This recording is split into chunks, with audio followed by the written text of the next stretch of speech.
রেকর্ডিংটা start করেছি, একটু confirm করুন। হ্যাঁ স্যার।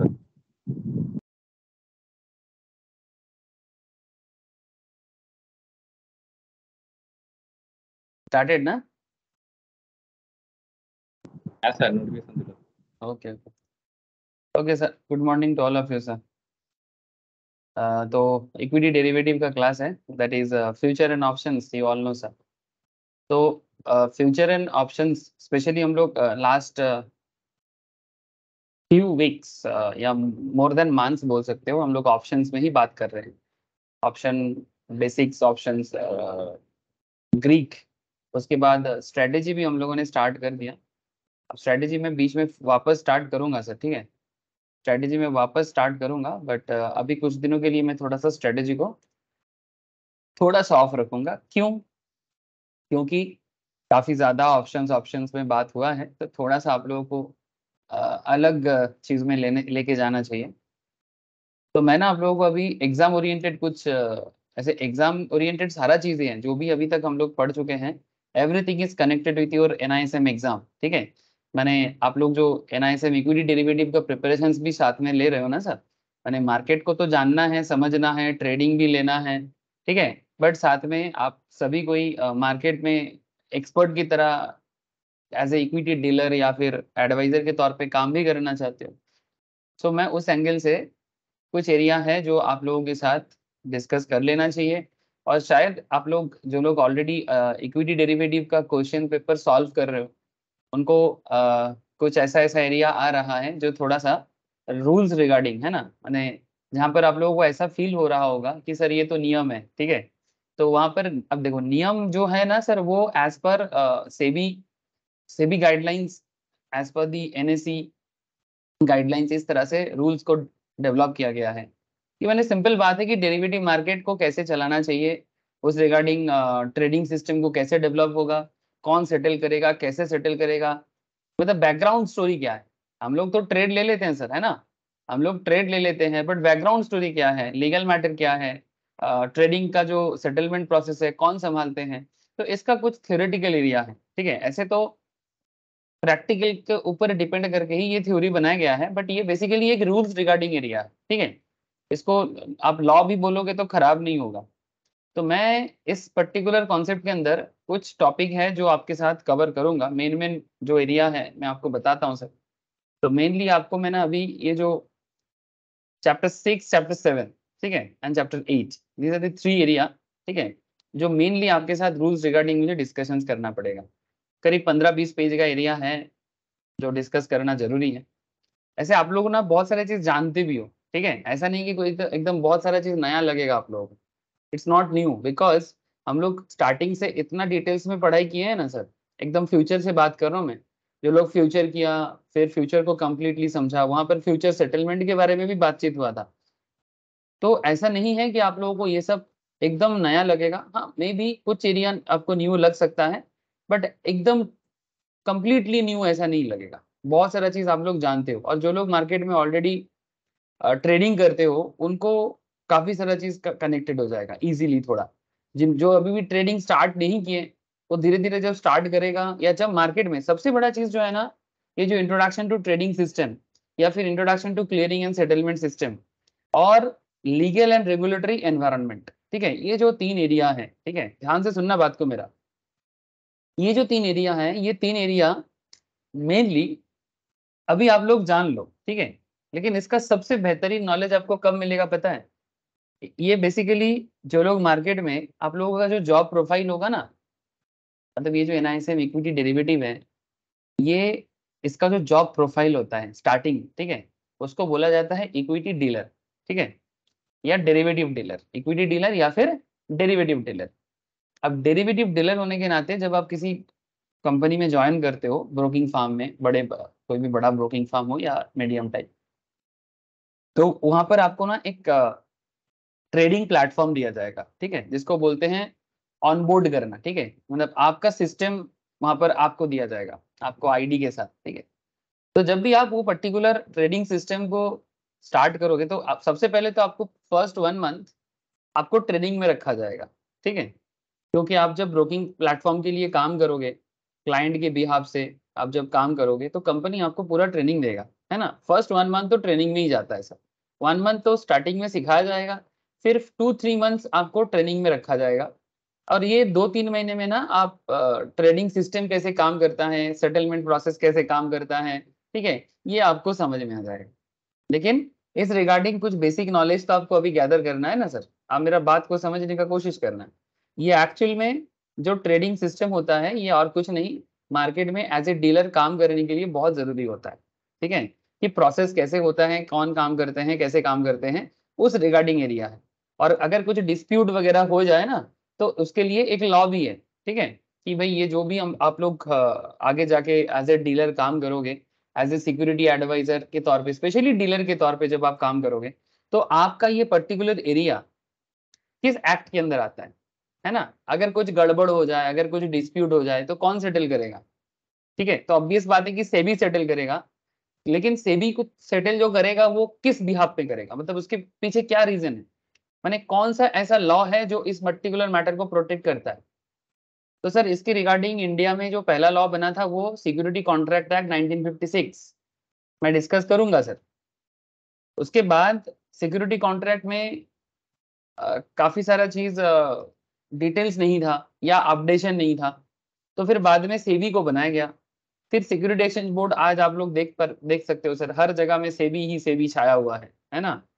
सेबी सेबी का पावर दिन पे दिन बढ़ते जा रहा है, और सेबी अभी बहुत एक जैसे आरबीआई एक इंडिपेंडेंट बॉडी है ना, वैसे सेबी भी दिन पे दिन इंडिपेंडेंट बॉडी की तरह काम कर रहा है, गवर्नमेंट भी उसका पावर को डेवलप कर रहा है। तो सेबी एक्ट 1992 बहुत बड़ा काम करता है आपका ये जो शेयर मार्केट को देखभाल करने में, स्पेशली इक्विटी सेगमेंट को, मतलब डेरिवेटिव सेगमेंट को देखने के लिए। तो इसी रिगार्डिंग पॉइंट आगे आएगा। लेकिन सर आज मैं आपको लीगल नहीं, लीगल को बताने से पहले ना थोड़ा आपको ट्रेडिंग सिस्टम का बेसिक आइडिया देना चाहिए। तो आज मैं आपको actually introduction to trading system में ही मेनली बात करूंगा, ठीक है। इंट्रोडक्शन टू ट्रेडिंग सिस्टम समझ में आ रहा है सर? हाँ, आप लोगों को बात समझ में आ रहा है कि नहीं? सर आज तो आप पूरा मार्केट वगैरह कुछ नहीं बोले हो, हाँ, ना निफ्टी के बारे में चर्चा ना कुछ। नहीं सर, आज ना थोड़ा सा ऐसा ही सूखा सूखा होगा। आज कोई आपको मार्केट में जो एक पैसा पैसा जो बात होता है ना, आज पैसा पैसा बात नहीं करेंगे, आज बिना पैसा का बात होगा।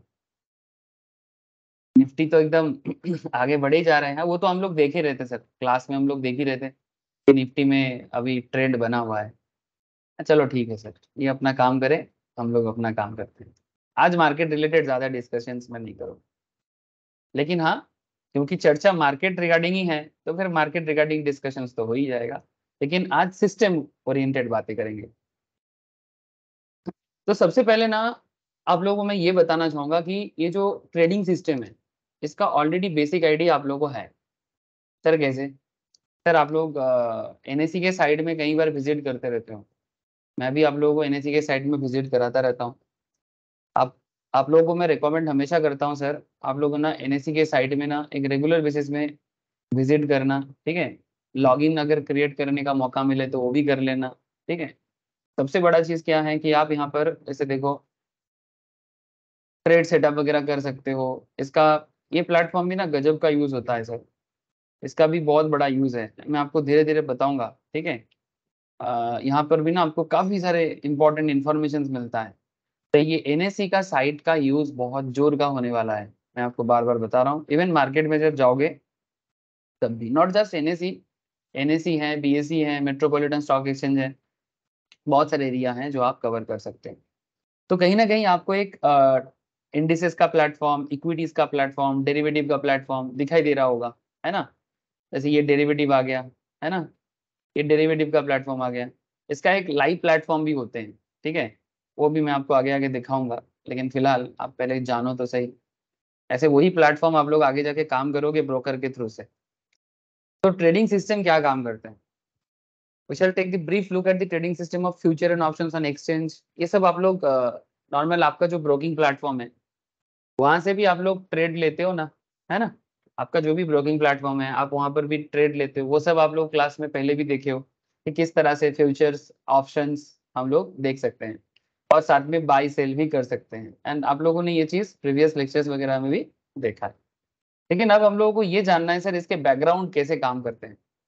तो in this chapter we shall take a brief look at the trading system of future and options on exchange including various types of orders, मतलब कितना तरह का orders होते हैं। However, the best way to develop an understanding of trading system is actually watch the screen and observe trading। ठीक है, सबसे best ये जो ट्रेडिंग का जो बैकग्राउंड का कॉन्सेप्ट है, ये आपको सबसे बेहतरीन एक्सपीरियंस मिलेगा जब आप ब्रोकिंग प्लेटफॉर्म के बिहाफ से काम करोगे।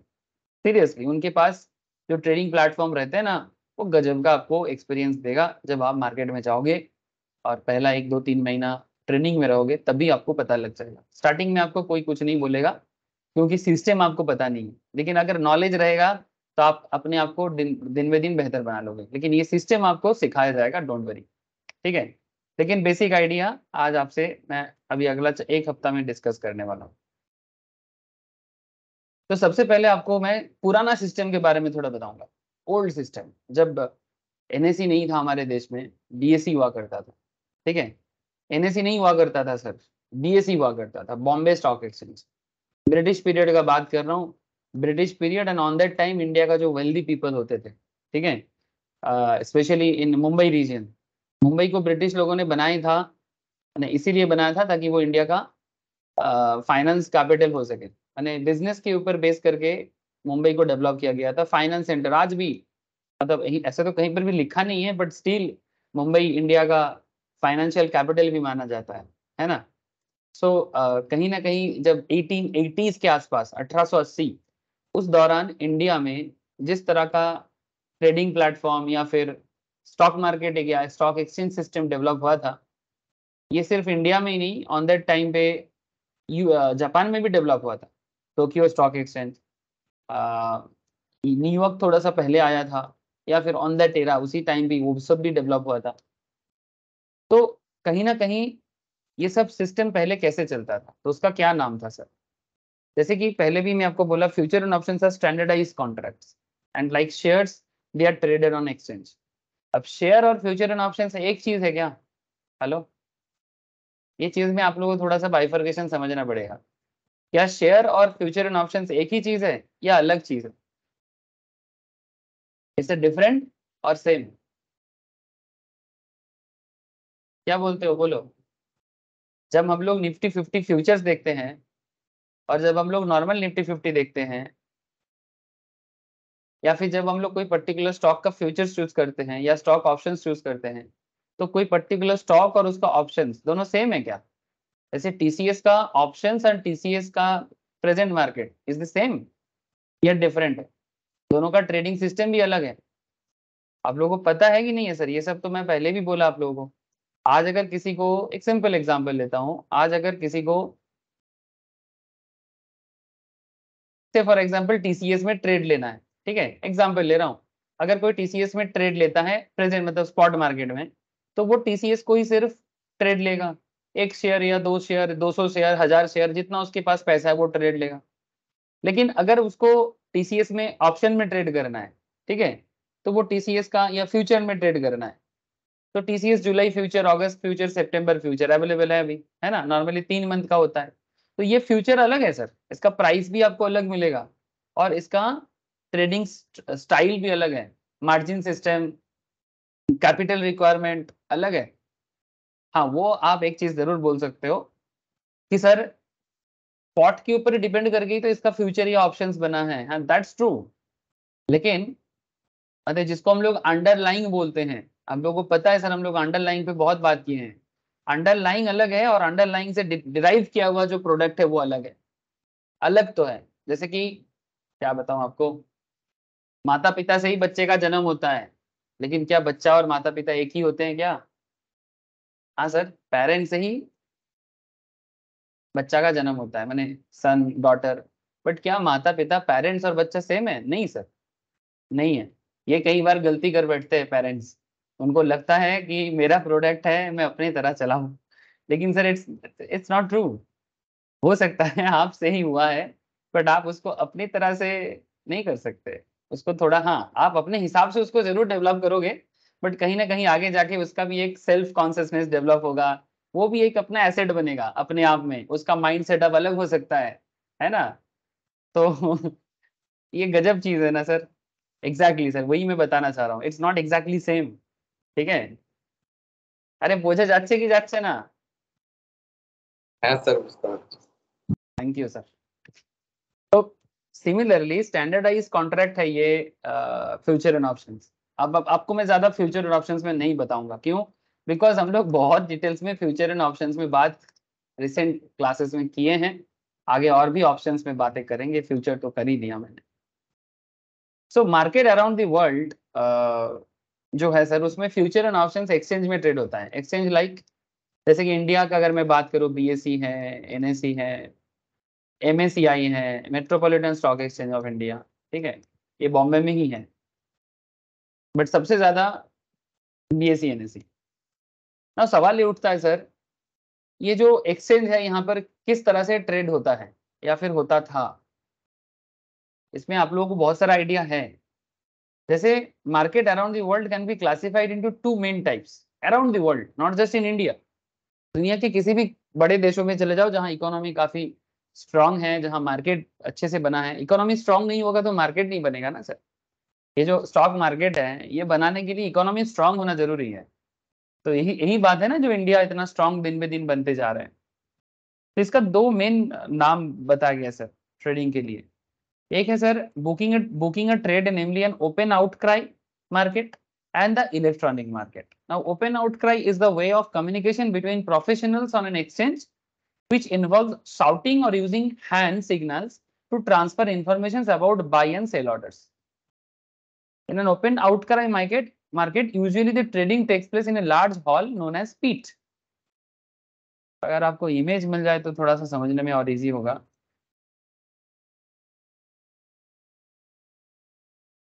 স্যার সিনেমাটা তো দেখেছিলাম না, সেই স্ক্যামটা তো। हाँ सर, क्यों तो কোথায় দেখেছিলি? স্ক্যাম 1992টা তো দেখেছিলাম তো। अच्छा, ठीक है, कुछ समथिंग ऐसे देखने में मिलता है सर, इसी तरह का ओपन आउटक्राई। ठीक है, ये एकदम एक इसको पीट बोलते हैं सर यहाँ पर ना। जैसे आप यहाँ पर एक छोटा सा देख सकते हो, या कुछ ऐसे होते हैं। ठीक है, ये बीएसई में भी ऐसा ही चलता था, ये এটা न्यूयॉर्क রিং स्टॉक। তো, हाँ কি হয়েছে? এটা রিং তো। हाँ वही रिंग, এটাকে पीट बोले, पीट। ठीक है, इसको पीट बोलती है। चिकागो का है, बॉम्बे का भी मिल जाएगा आपको। ठीक है, ये देखो, द पीट इन 1908, 1908 के टाइम पे चिकागो में। দাদা ये हाँ बोलो क्या है? কি যে পিএসসি হচ্ছে ফার্স্ট স্টক এক্সচেঞ্জ, তাই তো ইন্ডিয়ার মধ্যে? हाँ, इंडिया में फर्स्ट स्टॉक एक्सचेंज बीएसई है। इंडिया के अंदर फर्स्ट स्टॉक एक्सचेंज बीएसई। ये देखो सर, ये चाइना में gold and silver exchange society. ठीक है, चाइना में। तो ये जहाँ जहाँ पर ये लोग बात कर रहे हैं, अब ये लोग कौन है ये भी मैं आपको बताऊंगा, ध्यान से सुनना। ठीक है, ये जो है ना, आज भी ऐसे लोग हैं, आज भी है। मतलब भले ही आप लोग सोचते हो कि इलेक्ट्रॉनिक हो गया तो इनका क्या फंक्शंस है, मैंने एक्चुअली जैसे बैंकिंग सिस्टम ऑनलाइन हो गया। अब देखो सर, आपको स्टॉक एक्सचेंज का नॉलेज नहीं है, क्या स्टॉक एक्सचेंज कैसे चलते हैं, बट आपको बैंक का नॉलेज तो है ना, आप बैंक विजिट करते हो। जैसे अगर आप मुझे पूछोगे तो मैं ना बहुत कम बैंक विजिट करता हूँ। लास्ट अगर मैं 10-12 साल का मेरा बैंक विजिट का हिस्ट्री बताऊं, तो मैं बहुत रेयरली बैंक विजिट किया, क्योंकि मैं 99% काम ऑनलाइन करता हूँ। ठीक है, ये मेरा अपना एक्सपीरियंस में बता रहा हूँ। लेकिन इसका मतलब ये थोड़ी है कि बैंक में कोई नहीं जाते, बहुत सारे लोग जाते हैं। ठीक है, तो मेरा बैंक विजिट का ऐसे मेरा इस टाइप का बिजनेस भी नहीं है कि बाद बाद में बैंक जाना पड़े। बट जितना भी जरूरत पड़ता है मैं ऑनलाइन ही सॉल्व करने का कोशिश करता हूँ। या तो ऑनलाइन कर लेता हूँ, या फिर आसपास में अगर कोई क्या बोलते हैं उसको, होता है ना सर कियोस्क टाइप का, जैसे एसबीआई का होता है। সাইবার ठीक है, हाँ ও क्या না बोलते हैं স্যার, उसको? ওই कॉर्नर, না हाँ। না ওই সাইবার ক্যাফে করে অনেকে, আবার তো সেই ওই কি বলে ওগুলোকে। हाँ वही एसबीआई के कुछ कॉर्नर होते हैं ना, कियोस्क होते हैं, मतलब उसमें एटीएम के अंदर ही काफी सारे फैसिलिटीज रहते हैं, पैसा भी डिपॉजिट कर सकते हो। मैं उसी के थ्रू से काम कर लेता हूँ। ठीक है, क्योंकि ज्यादातर बैंक ना, जैसे मेरा जो होम ब्रांच है वो झाड़ग्राम में है, तो मैं आज तक उसको चेंज नहीं किया। तो मैं कई बार सोचा कि मैं कोलकाता में कर लूँ, लेकिन मेरा जरूरत नहीं पड़ता है। ऊपर से गांव का बैंक है, तो मेरे को डिपॉजिट में भी ज्यादा चिंता नहीं करना पड़ता है, वो मिनिमम बैलेंस वगैरह का। तो मैं उसका सुविधा लेता हूँ और इधर ऑनलाइन में काम कर लेता हूँ। तो लेकिन मुश्किल क्या होता है कि जब मैं यहाँ पर कोलकाता में किसी स्टेट बैंक में जाता हूँ, ये लोग ना आधे से ज्यादा लोग दिमाग का भूसा है, काम करना नहीं चाहता है। अगर बोलेंगे कि सर पैसा डिपॉजिट करना है, बोलेंगे नहीं इधर नहीं होगा, आप अपने होम ब्रांच में जाओ, ये अकाउंट हम लोग मेंटेन नहीं करते। लेकिन इनको करना चाहिए, लेकिन ये करता नहीं है, क्योंकि कोर बैंकिंग में सब पॉसिबल है। लेकिन फिर भी पता नहीं ये लोग क्या है। लेकिन प्राइवेट बैंक वगैरह में ना ये सब फैसिलिटी से लोग बोलते हैं, वो लोग क्या बोलते हैं, आपका बैंक कहीं भी रहे, आपका ब्रांच कहीं भी रहे, पूरा इंडिया आपका ब्रांच है ना। लेकिन क्या ऐसा सिस्टम एसबीआई का नहीं है? उसका भी है। लेकिन सरकारी लोगों का यही कॉन्सेप्ट प्रॉब्लम है, पता नहीं sir, with all respect to the मैंने अच्छा वाला जो सरकारी एम्प्लॉइज है, हो सकता है आप लोगों के घर में भी होगा। लेकिन प्रॉब्लम यही है सर कि सरकारी लोग कोई भी मॉडर्न काम करना ही नहीं चाहता, कस्टमर सेटिस्फेक्शन देना ही नहीं चाहता। जो भी हो, आपको नॉलेज हो गया। तो मैं कहना ये चाहता हूँ कि अगर आज इंटरनेट बैंकिंग या ऑनलाइन बैंकिंग आ गया, तो क्या बैंक में लोग काम नहीं करते? करते हैं। सिमिलरली सिमिलरली स्टॉक एक्सचेंज भी सारा का सारा ऑनलाइन हो गया, ये तो बहुत पहले ही ऑनलाइन है। तो स्टॉक एक्सचेंज ऑनलाइन हो गया तो क्या एक्सचेंज में लोग काम नहीं करते? सेम रिस्पॉन्सिबिलिटीज फॉलो करते हैं जो ये लोग ऑफलाइन मेथड में फॉलो करता था। जब ये पीठ चलता था तब भी जिस तरह से काम होता था, तब भी ऐसा होता था। अब ये लोग कौन है मैं आपको आगे आगे बताऊंगा। ये जो अलग अलग लोग यहाँ पर है ना, सबका एक डेजिग्नेशन है। ये सब एक डेजिग्नेशन है, ये कोई आम बंदा नहीं है। सब मार्केट में सेटलमेंट प्रोसेस में ही काम करते हैं। मार्केट में क्लाइंट पैसा डालता है, कोई ब्रोकर है, कोई मैनेजर है। ठीक है, सब आपको धीरे धीरे मैं बताता हूँ। ठीक है, चलो एक सेकंड। तो मोटा मोटी एक आइडिया आपको मिल रहा है। अब ओपन आउटक्राई पुराने जमाने में ये कॉन्सेप्ट यूज होता था। ठीक है, आजकल इंडिया में तो नहीं है सर। तो open outcry market and electronic market, तो open outcry is the way of communication between professionals on an exchange which involve shouting or using hand signals to transfer information about buy or sell। ठीक है, कुछ hand signal system चलता था जिसके through से client ये बताता था अपने ब्रोकर को। ठीक है, जैसे मानो अगर मैं शेयर में इन्वेस्ट करना चाहता हूँ, तो मैं अपने ब्रोकर को बता दूंगा, तो ब्रोकर पीठ में जाएगा। ठीक है, ब्रोकर पीठ में जाएगा, पीठ माने वो पर्टिकुलर एरिया जहां पर जाके एक्चुअली मतलब शेयर क्या बोलते हैं, ट्रांजेक्शन होते हैं। ठीक है, तो ब्रोकर पीठ में जाएगा और फिर वो मैनेजर के साथ, जो स्टॉक एक्सचेंज में मैनेजर का काम कर रहे हैं, उनके साथ डील करेगा। बाई होगा कि सेल होगा, कितना अमाउंट होगा, लॉट कितना लिया जाएगा, एवरीथिंग सेटलमेंट होता था। So in an open outcry market, usually the trading takes place in a large hall known as pit, where members are present and contracts are traded through continuous bids and offer। continuous bids and offer में offer के through से होता है। ठीक है, बीड माने बोली लगता है। बोली लगाना समझते हो? बोली माने इसको pure auction Bengal, auction. Auction. हाँ ठीक है, ऑक्शन होता है। तो ऑक्शन के थ्रू से कि किसी पर्टिकुलर शेयर का ये दाम चल रहा है, अब इसका ये दाम, मतलब सेलर एक दाम बोलेगा, बायर एक दाम बोलेगा। ठीक है, तो उनके बीच में ऑफर सेटलमेंट चलता रहता है। तो बीडिंग एंड ऑफर, तो ऑफर बेसिकली कौन करते हैं?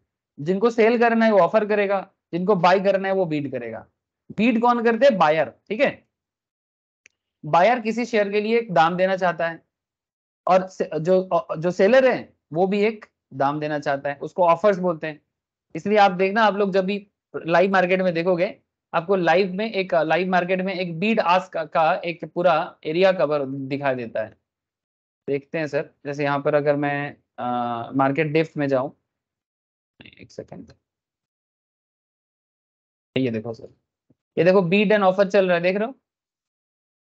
इसमें मेनली 20 डेप्थ जो होते हैं, जैसे टीसीएस का शेयर अभी इस मोमेंट में मार्केट में कितने सारे लोग ऑनलाइन में ऑफर कर रहा है और कितना सारा लोग बीड कर रहा है, दिखाई दे रहा है आप लोगों को?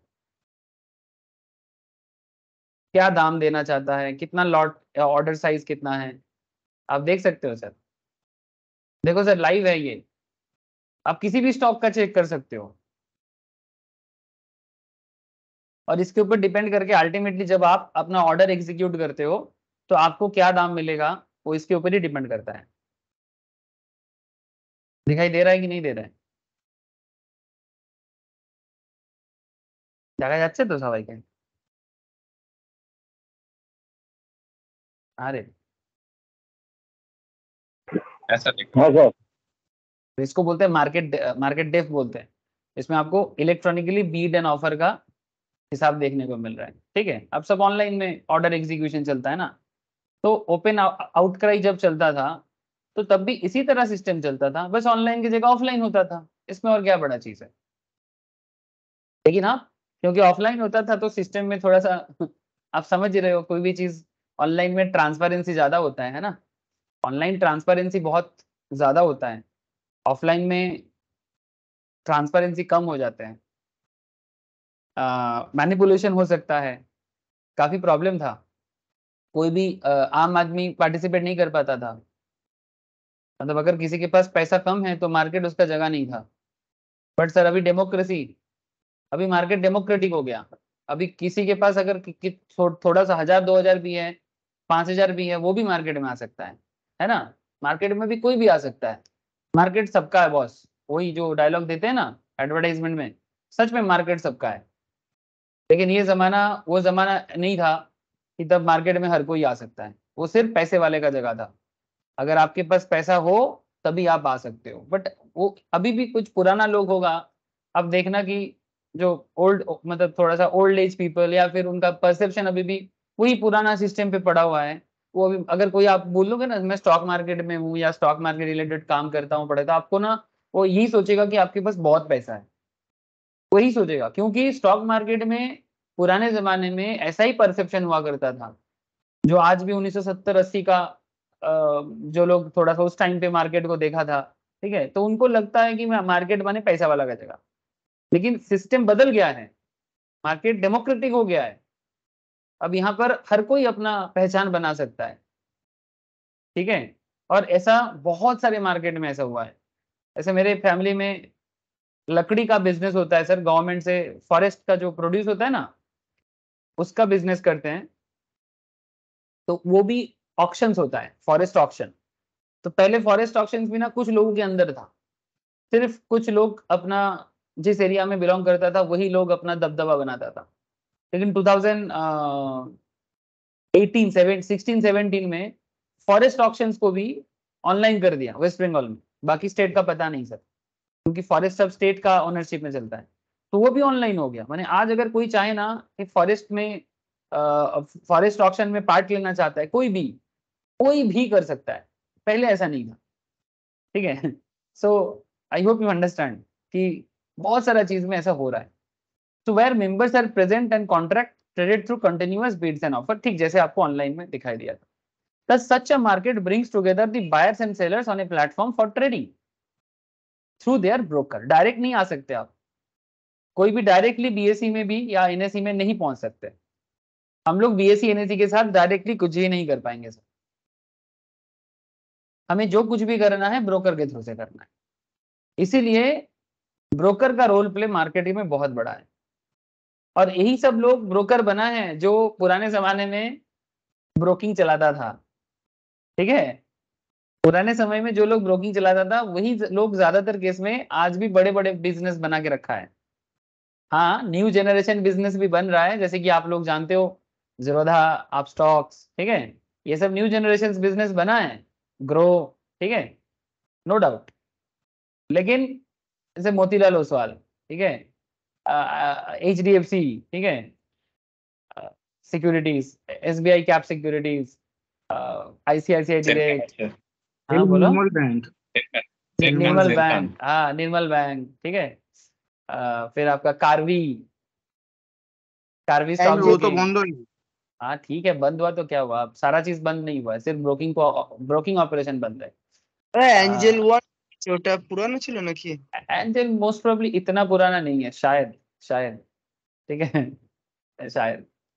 अब तुम लोग रिसर्च कर सकते हो। मुझे कुछ याद आया कि थोड़ा पुराना मार्केट में कौन कौन थे। तो इसी तरह का ऑर्गेनाइजेशन जो काफी पुराने समय से इनका ना मतलब पीढ़ी दर पीढ़ी आपको खबर मिल जाएगा। शायद 1880 से इनका जनरेशन चल रहा होगा जो मार्केट के साथ जुड़ा हुआ है। तो पहले तो जब मार्केट बना, NSE BSE जब सेंट्रलाइज सिस्टम पे ऑर्गेनाइज हुआ, तब गवर्नमेंट उसको कंट्रोल लिया। तब यही बड़े बड़े बिजनेसमैन जो पहले ब्रोकर था वही लोग पहले ब्रोकिंग एजेंसी बनाए ना। अब ये तो न्यू जनरेशन, जब 2010 के बाद से आपको ये सब modern companies like Zerodha Upstox, grow जैसे कंपनीज देखने को मिल रहा है ना।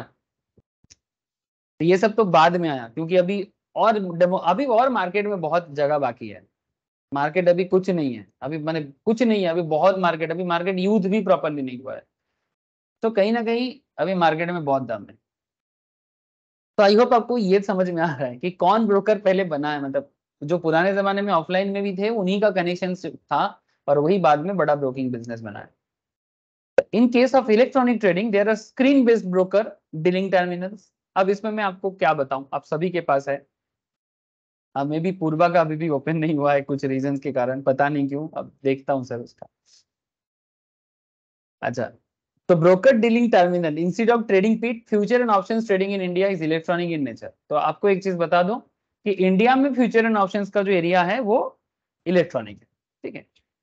currently with the bids and offers and the acceptance being displayed on the terminal continuously, ठीक है। ये टर्मिनल में कंटिन्यूअसली डिस्प्ले किया जाता है, स्पेशली एनएससी के टर्मिनल्स वगैरह में, बीएससी के टर्मिनल वगैरह में किया जाता है। तो ऑल द डेरिवेटिव एक्सचेंज, अब डेरिवेटिव एक्सचेंज क्यों, क्योंकि हम लोग यहाँ पर इक्विटी डेरिवेटिव में बात कर रहे हैं। तो इक्विटी डेरिवेटिव में डेरिवेटिव मैंने बेसिकली मैं ये बात करना चाहता हूँ सर कि जैसे कि हम लोग जब मार्केट में जाते हैं, एनएससी के साइड में जाते हैं, तो हमें इंडिसेस भी मिलता है, इक्विटीज भी मिलता है, डेरिवेटिव्स भी मिलता है, और मैं डेरिवेटिव में बात कर रहा हूँ, ठीक है। जैसे equity derivative, currency derivative, commodity derivative, interest derivative, currently India में ये 4 डेरिवेटिव्स का बड़ा बोलबाला है सर।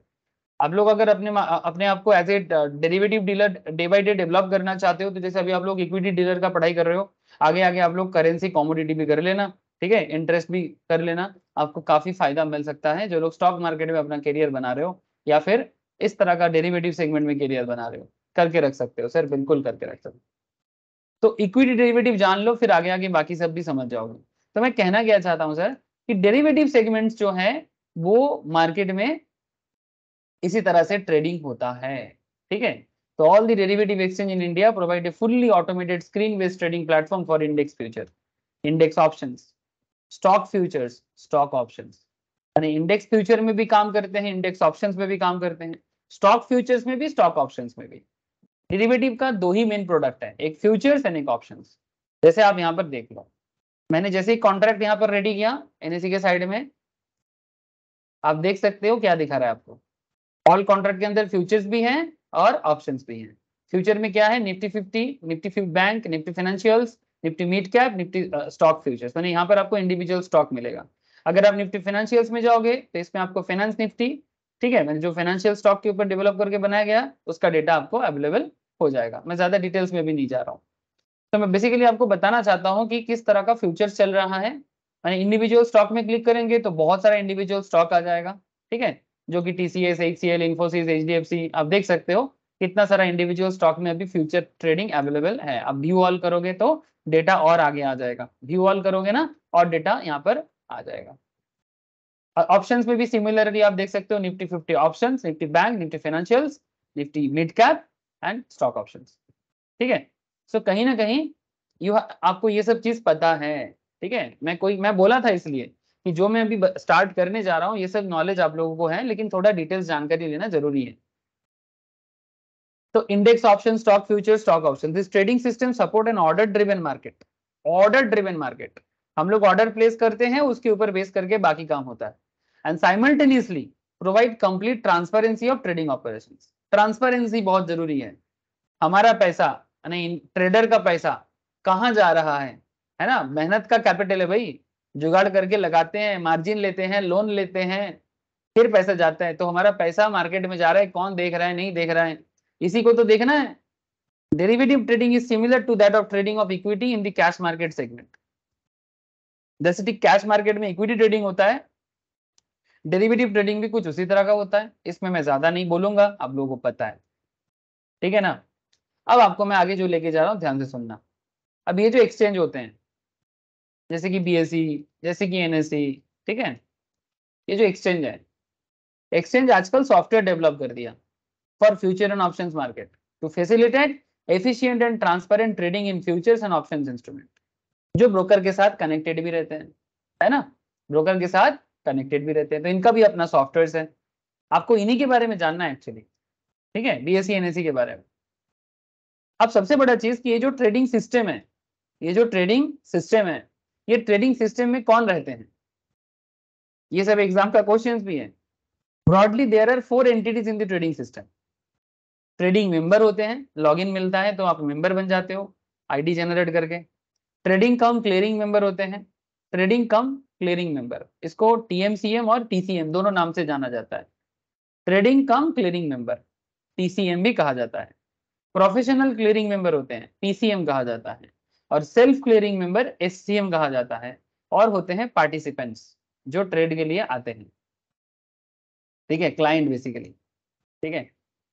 अब आपको एक एक करके जानना है ट्रेडिंग मेंबर कौन है, हु इज ट्रेडिंग मेंबर। आपको मैं बता रहा था ना तब, विकिपीडिया में जो इमेज दिख रहा था, हाँ, ये जो यहाँ पर ये लोग है, कौन है ये लोग, यही सब लोग है जो ट्रेडिंग मेंबर है, ठीक है। इतना सारा भीड़ देख रहे हो ना, ये पुराने जमाने में ऐसा ही होता था, आजकल ये सब कियोस्क बंद हो गया। तो there are members of stock exchange, they can trade either on behalf of their clients और ऑन देयर ओन अकाउंट।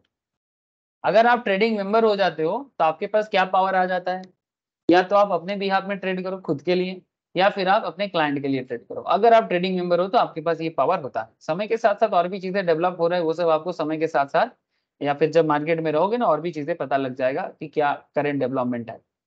लेकिन मेन बात जो है, ट्रेडिंग मेंबर जो होते हैं इनके पास खुद के लिए ट्रेड करना either behalf of their clients और on their own account. The exchange assigns a trading member ID, trading member ID generate करना पड़ता है जो एक्सचेंज असाइन करते हैं to each of its trading member. A trading member can have more than one user. Trading member का जो होता है ना, उसका एक से ज्यादा यूजर्स हो सकता है। The number of users allowed for each trading member is decided by the exchange from time to time.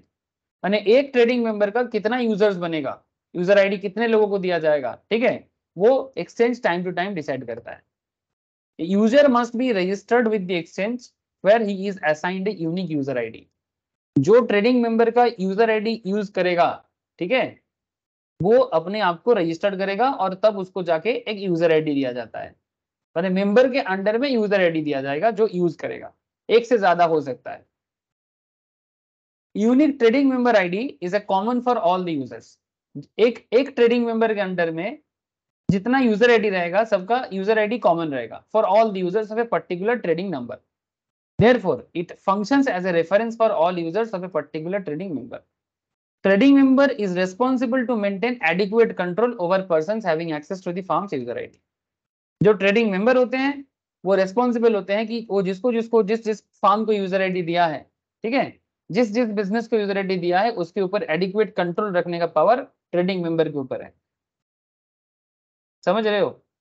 तो बेसिकली ये हम लोग ट्रेड ले रहे हैं तो हमारा ट्रेडिंग ब्रोकर के पास जा रहा है, तो ब्रोकर एज एन यूजर भी काम करते हैं, ठीक है।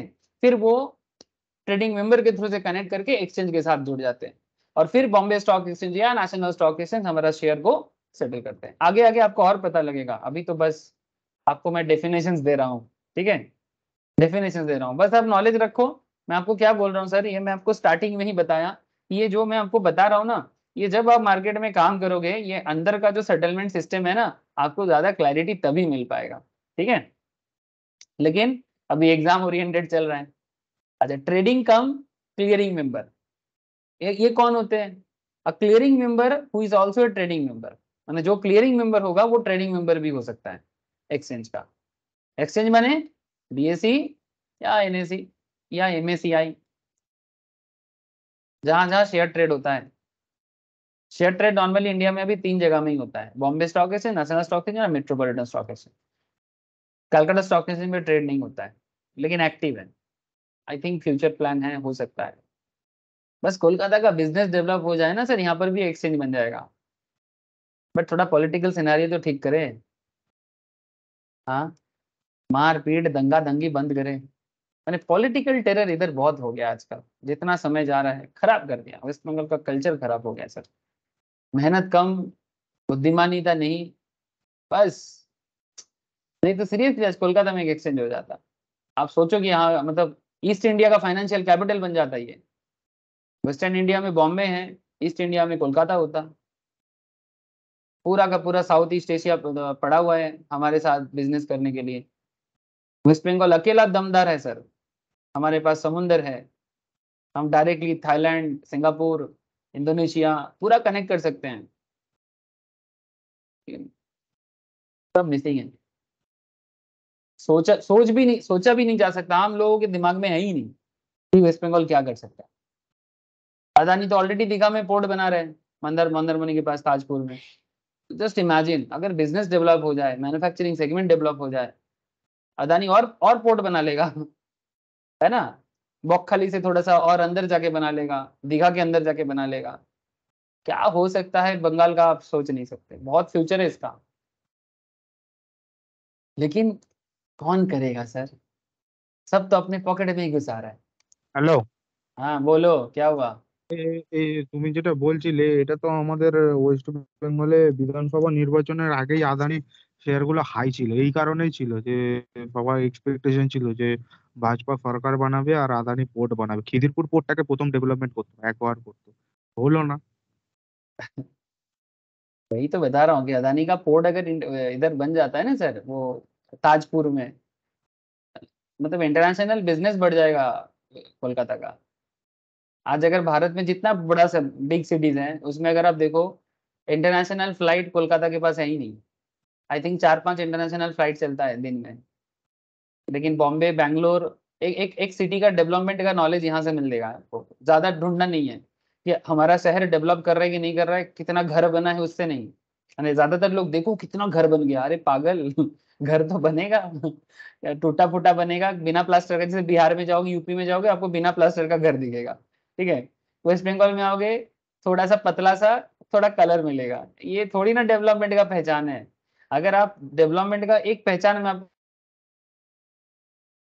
ये जानकारी लगाओ, ठीक है, या फिर भी ऐप में जाके देखो कि कोलकाता से कितना इंटरनेशनल फ्लाइट अवेलेबल है, इससे आपको पता लग जाएगा कि सच में आपका शहर किस लेवल पे अभी बिलोंग कर रहा है।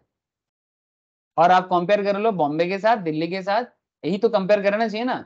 मुंबई, दिल्ली, बैंगलोर, हैदराबाद, इवन आपके आसपास में छोटा शहर वाइजैक, ठीक है, विशाखापत्तनम, भुवनेश्वर को भी देख सकते हो आप, ठीक है, उधर अहमदाबाद, आप चेक कर लेना, आप सबके लिस्ट में তো लास्ट में তুমি आ जाएगा। বিশাখাপত্তনমের সাথে বেঙ্গলের তুলনা করছো? नहीं, ও विशाखापत्तनम, वाइजैक অনেক वाइजैक ডেভেলপমেন্ট, ভাইজ্যাক অনেক वाइजैक छोटा छोटा शहर है सर, मतलब उसका वो অনেক शहर छोटा है। ডেভেলপমেন্ट। वही मैं बोल रहा हूँ। अने ये लोग अभी चालू करके कहाँ पहुंच रहा है, और हम लोग इतना पुराना शहर है, बट हमारा जो सिस्टम है ना खोखला हो गया, पूरा खोखला हो गया। मैं आपको एक पहचान दिया कि आपको अगर जानना है कि एक स्टेट का डेवलपमेंट या सिटी का डेवलपमेंट कैसा है, कि कोलकाता कितना अच्छा शहर बना है लास्ट 10-15 सालों में, या लास्ट 30-40 सालों में, तो आप बस एक बार देखो कि इंटरनेशनल फ्लाइट का सिनारियो। आप ये एक पैरामीटर है चेक करने का। चलो छोड़ो सर, आ जाओ। अच्छा, तो trading cum clearing member, the clearing member is also a trading member of the exchange. Such clearing member may clear and settle their own proprietary trades, मैंने खुद का चीज भी सेटल कर सकता है, ये सब बस नॉलेज ले लो। और क्लाइंट का भी कर सकता है, मैंने क्लियरिंग मेंबर अपना भी कर सकता है और क्लाइंट का भी कर सकता है, as well as trades of other. अच्छा, और एक बात, एक क्लियरिंग मेंबर या ट्रेडिंग मेंबर खुद का भी कर सकता है, दूसरा ट्रेडिंग मेंबर का भी क्लियर कर सकता है। और कस्टडियल पार्टिसिपेंट्स नॉर्मली बैंक वगैरह होता है, उनका भी कर सकता है, ठीक है। माने किसके पास कितना पावर है, क्या कर सकता है, उसी के बारे में बता रहे हैं। कौन है क्लियरिंग मेंबर, कौन है ट्रेडिंग मेंबर्स। अब आप बताते सर प्रोफेशनल क्लियरिंग मेंबर, ये लोग कौन है, वही क्लियर का ही काम करेगा। जो शेयर हम लोग बाई करेंगे, सेल करेंगे, उसको क्लियर करेगा, स्क्वायर ऑफ करेगा, है ना, सेटल करेगा, प्रीमियम को सेटल करेगा, जो भी, यही सब बात कर रहा है। तो professional clearing member clears the trades of his associate trading member. जो प्रोफेशनल क्लियरिंग मेंबर होते हैं वो सिर्फ अपना एसोसिएट ट्रेडिंग मेंबर का क्लियर करेगा, इंस्टीट्यूशनल क्लाइंट का करेगा। PCM is not a trading member of the exchange. जो प्रोफेशनल क्लियरिंग मेंबर होते हैं ये trading member of the exchange नहीं होते। ध्यान से बात को समझना सर, क्लियरिंग मेंबर अगर है तो वो ट्रेडिंग मेंबर हो सकता है, बट प्रोफेशनल क्लियरिंग मेंबर है तो वो ट्रेडिंग मेंबर नहीं है। टिपिकली बैंक्स और custodian bank become a PCM. जो बैंक होते हैं या कस्टडियंस होते हैं, नॉर्मली अब कस्टडियंस का क्या मतलब, इसके बारे में डिटेल्स नॉलेज दिया जाता है म्यूचुअल फंड्स। जो लोग म्यूचुअल फंड का कोर्स कंप्लीट कर चुके हो, हाँ सर, अगर आप लोग म्यूचुअल फंड जो लोग कर चुके हो उनको कस्टडियन का नॉलेज है। ये जो म्यूचुअल फंड कंपनीज बनता है ना, जिसको हम लोग एएमसी बोलते हैं, एसेट मैनेजमेंट कंपनी, जो दूसरे का फंड इकट्ठा करते हैं, मैंने दूसरे के से पैसा लेते हैं अलग अलग लोगों से, फिर इसको मार्केट में लगाते हैं, लेकिन इनका कस्टडियंस होते हैं, यानी जो इसका रेस्पॉन्सिबिलिटीज रखते हैं, जो एक्चुअली बोर्ड डिसाइड करते हैं। उसी तरह का बैंक के थ्रू से भी बहुत सारे काम होते हैं। तो नॉर्मली ये जो बैंक वगैरह हैं जिनके थ्रू से पैसा का फ्लो होता है, ठीक है, बड़े बड़े पैसा का अलॉटमेंट होते हैं, वो सारे के सारे कस्टडियंस का काम करते हैं। म्यूचुअल फंड का क्लास में कस्टडियंस रिलेटेड डिटेल्स में बातचीत हुआ है, ठीक है, क्योंकि म्यूचुअल फंड में कस्टडियंस का रोल प्ले बहुत ज्यादा है। So typically a banks or custodians become a PCM and clear and settle for TMs. TMs माने trading members as well as a custodian participants. Sir, self clearing members कौन होते हैं? Self clearing members is also a trading member on the exchange. एक बात ध्यान रखना, PCM जो है वो trading member of exchange नहीं है, यही सब चीज थोड़ा ध्यान रखना है। Self clearing members कौन होते हैं? Self clearing member is also a trading member on the exchange. Such clearing members may clear and settle only their own proprietary trades and their clients' trades, but cannot clear and settle other TMs. यानी जो self clearing होते हैं वो अपना कर सकते हैं, client का कर सकते हैं, पर दूसरे ट्रेडिंग मेंबर का नहीं कर सकता। लेकिन जो क्लियरिंग मेंबर होते हैं वो अपना भी कर सकता है, क्लाइंट का भी कर सकता है और दूसरा ट्रेडिंग मेंबर का भी कर सकता है। इनका ओहदा बड़ा है। আচ্ছা, ক্লিয়ারিং ট্রেডিং মেম্বার যেটা রয়েছে এটা কি বেসিক্যালি তোমার ব্রোকিং ফার্ম গুলো? ना, एक्सचेंज के अंदर जो लोग काम कर रहे हैं। अच्छा, ये ब्रोकर नहीं है, ये बेसिकली जो एक्सचेंज के अंदर काम कर रहा है। মানে ওই বিএফই এনএফির আন্ডারে যেগুলো চলে। यस, मतलब हम लोग जब ब्रोकर के थ्रू से ट्रेड करते हैं तो हमारा सारा सेटलमेंट का प्रोसेस में कौन काम करते हैं, कौन क्लियर कर रहे हैं। तुमने ट्रेड एग्जीक्यूट कर दिया, अब उसको, तुम मानो ट्रेड लिया, अब उसको एग्जीक्यूट कौन करेगा, फिर उसको क्लियर कौन करेगा। तुम बाई किया, तुम सेल किया, अब किसके साथ किसको सेटल करना है। मानो तुमको 500 शेयर चाहिए, तो तुमको अगर 500 शेयर बाई करना है तो कोई तो होगा जो 500 शेयर सेल कर रहा है। हेलो, ধরো মিউচুয়াল ফান্ডে ধরো ক্যাম্পস করে, মানে কম্পিউটার हाँ, ম্যানেজমেন্ট অ্যাকাউন্টিং वो সিস্টেম। तो वो तो डेटा मैनेज करे, হ্যাঁ, वो ওটা डेटा ডেটা मैनेजर ম্যানেজ है, করে। আচ্ছা, কিন্তু वो তোমার डेटा স্টক मैनेज करे। মার্কেটে কি করে, এরকম একটা কোম্পানি এক্সাম্পল দাও। स्टॉक मार्केट में ये बेसिकली देख, পিএসএল এনএসডি हाँ, एनएसडीएल सीडीएसएल का बात कर रहे हैं। হ্যাঁ মানে ওরা কি না না, করে থাকে? এনএসডিএল সিটিএসএল করে না, মনে হয় করে না। एनएसडीएल सीडीएसएल भी इन्हीं के साथ जुड़ा हुआ है, वो लोग तो डिपोजिटरीज हैं, बट वो लोग क्लियरिंग सेटलमेंट का काम नहीं करता, दे आर नोन एज डिपोजिटरीज, ठीक है। अच्छा तुम लोग सुनते जाओ ना, पहले डेफिनेशंस पढ़ते जाओ, मैं आगे आगे एग्जांपल दूंगा, ठीक है, आगे आगे एग्जांपल्स आपको मिल जाएगा। आपको बेसिकली मैं ये बता रहा हूँ कि ये जो एक्सचेंज होते हैं इनके अंदर कौन होते हैं, क्या करते हैं, अब ये तो पहले जानो, फिर कंपनी का इंफॉर्मेशन मिलेगा आपको, ठीक है। यानी बेसिकली एक एक्सचेंज के अंदर किस तरह का काम होते हैं वही मैं बता रहा हूँ, ठीक है, कि कौन एक्सचेंज के मेंबर बनते हैं, ठीक है, ट्रेडिंग मेंबर का क्या काम हो गया। हाँ, क्या बोल। এই সেটেলমেন্ট হলে স্যার আমি দেখেছি গ্রোয়ের হয়ে একজন করে next billion technology private limited, এগুলো কি সেটেলমেন্টে কাজ করে এরা? मोस्ट प्रोबेबली मुझे थोड़ा देखना पड़ेगा, ठीक है, एग्जैक्टली কারণ क्या স্যার আমার करता है। গ্রোথ যখন হিসাব করেছিল তখন ওদের সমস্ত রিপোর্ট বলুন যাবতীয় যা কিছু রিপোর্ট বা আমার যা কিছু সেটেলমেন্টের সমস্ত কিছু রিপোর্ট সব ওরাই পাঠাতো, নেক্সট বিলিয়ন টেকনোলজি থেকেই পাঠাতো। तो फिर मोस्ट प्रोबेबली वो लोग भी कर सकते हैं, और भी कंपनीज है प्राइवेट लेवल में भी काफी सारे लोग करते हैं, ठीक है, सारे के सारे स्टॉक मार्केट लिस्टेड है ऐसा बात नहीं है, ठीक है। जैसे एनएसडीएल सीडीएसएल भी तो मार्केट में है। डेरिवेटिव सेगमेंट में तो क्लियरिंग कॉर्पोरेशन ऑफ इंडिया ही करे। क्लियरिंग कॉर्पोरेशन से, हाँ, क्लियरिंग कॉर्पोरेशन इंडिया तो करता ही है, वो एक्चुअली उन्हीं के साथ तो जुड़ा हुआ है। एग्जैक्टली, मैं नाम भूल गया, very good sir, clearing corporation of India, ये मेनली ये सब काम पे ज्यादा काम करते हैं। एग्जाम्पल्स हो जाएगा सर, एग्जाम्पल्स के पीछे मत भागो आप लोग जान लो, स्लो कर रहे हो, सुमित मार खाएगा। एग्जाम्पल्स ढूंढेगा तो मिल जाएगा सर कि कौन क्या काम करता है, सुन तो ले, जान तो ले, इधर कौन क्या है, हायरार्की क्या है, ठीक है, ये सब हायरार्की है कि कौन किसके नीचे कैसे काम कर रहा है। बाकी तुम लोग बाद में रिसर्च कर लेना कि कौन कौन है कौन नहीं है, नहीं मतलब कौन सा कंपनी है, बट ये clearing corporation of India mainly ये सब काम करते हैं, आप लोग इसका भी थोड़ा देख लेना सर। अच्छा अब एक बात होता है सर पार्टिसिपेंट्स। अच्छा मैं इस पे आपको बस 3 चीज बोलूंगा, ये जो trading cum clearing member, professional clearing member और सेल्फ क्लियरिंग मेंबर, इसका डिफरेंस क्लियर रखना सर, ठीक है, क्योंकि ये कंफ्यूज कर सकता है आपको। Participants, participant is a client of trading member. Trading member का क्लाइंट होते हैं participants. Clients may trade through various trading members but settle through a single clearing member. वो अलग अलग ट्रेडिंग मेंबर के थ्रू से ट्रेड ले सकते हैं, बट उसका क्लियरिंग सिंगल क्लियरिंग के थ्रू से ही होगा, ठीक है। जो क्लाइंट होगा वो अलग अलग ट्रेडिंग मेंबर के थ्रू से ट्रेड ले सकता है, but clearing single clearing member के थ्रू से ही। अब आगे देखो सर, ऑथराइज्ड पर्संस, एपीज के नाम से जाने जाते हैं। SEBI had earlier allowed spread of सब brokership as well as authorized persons network to expand the brokers network। Broker को डेवलप करने के लिए सेबी ने सब ब्रोकिंगशिप कॉन्सेप्ट डेवलप किया है। However, SEBI board in meeting held in June 21, 2018 decided that sub-brokers as an intermediary shall cease to exist with an effect from April 1, मतलब बंद भी कर दिया 2019। माने sub broker as an intermediate, मतलब सब ब्रोकर को इंटरमीडिएट नहीं माना जा सकता। जैसे एक ब्रोकर जो है वो इंटरमीडिएट है, ठीक है, बट सब ब्रोकर इंटरमीडिएट नहीं है, वो सीज टू एग्जिस्ट कर दिया। तो all existing sub broker would migrate to become authorised person. तो जितना सारा सब ब्रोकर है वो ऑथराइज्ड पर्सन हो जाएंगे, ठीक है। और trading member if the sub broker meet the eligibility criteria prescribed under stock exchange by laws and SEBI regulations and by complying with this regulations. तो क्या हम बताना चाहता है, सेबी ने पहले ये बताया सब ब्रोकरशिप ताकि ब्रोकर का नेटवर्क बढ़े, लेकिन सब ब्रोकर इंटरमीडिएट नहीं होगा। माने जो मार्केट का मेन पार्टिसिपेंट्स होते हैं ना, तो इंटरमीडिएट भी कहते हैं। बेसिक्स ऑफ स्टॉक एक्सचेंज का क्लास में ये सब बताया जाता है, हु इज इंटरमीडिएट।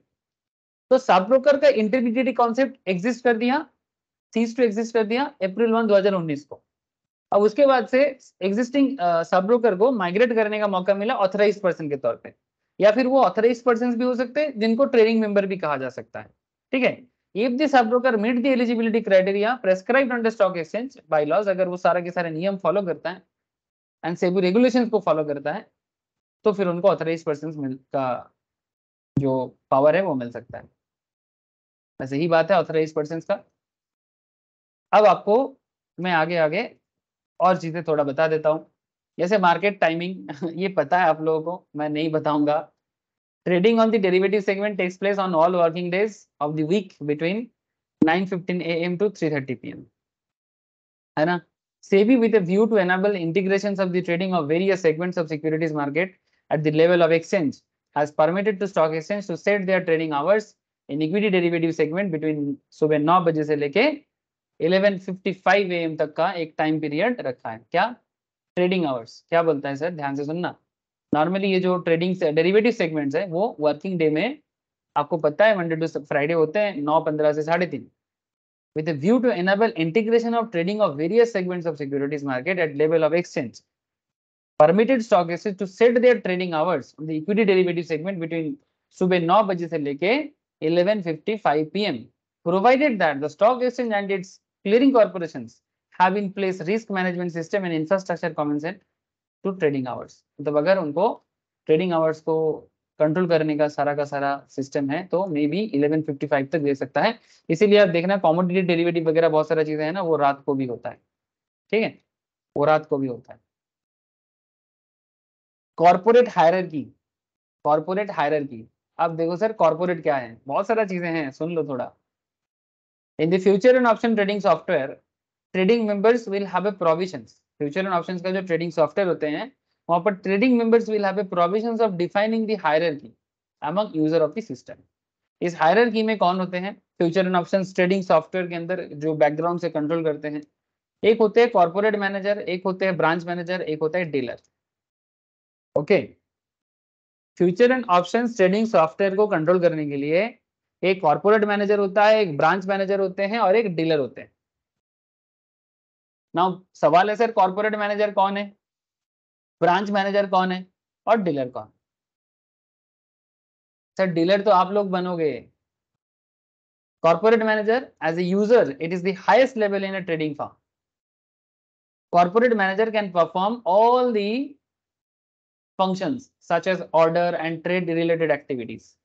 मैंने ब्रोकिंग फार्म का ही बात कर रहा है, ट्रेडिंग फार्म, ठीक है, मैंने broking farm.